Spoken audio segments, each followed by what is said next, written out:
a mechanic charged me $1,200 for a new part he never installed, so I exposed him with a UV blacklight. I know a decent amount about cars, but I didn't have the tools to replace my own alternator. So, I took my truck to a local shop run by a guy named Tony. Tony had a reputation for being expensive, but fast. He quoted me $1,200 for parts and labor. I agreed, but I had a bad feeling. Tony seemed a little too eager to get me out the door.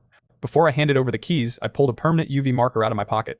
I crawled underneath the truck in the parking lot while no one was looking and drew a massive smiley face on the bottom of my old, broken alternator. You couldn't see it with the naked eye, but under a black light, it glowed bright purple. 2 days later, Tony called. "She's all ready, boss. Brand new alternator installed. Runs like a dream."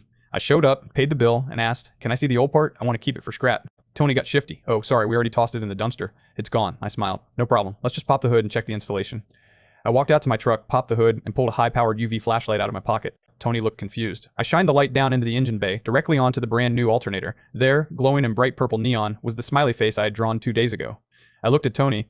"Tony, why does this new part have my invisible ink on it?" He started stammering, sweating, trying to say maybe they refurbished it instead. I called the police non-emergency line right there. Fraud is a serious crime. When the officers arrived, I showed them the glowing evidence. It turns out, Tony had been doing this to dozens of customers, cleaning up old parts and charging for new ones. I got a full refund, and Tony got an investigation by the Bureau of Automotive Repair. He thought he was a smooth operator, but he forgot the first rule of scamming. Never scam someone who checks your work. Catch you in the next one.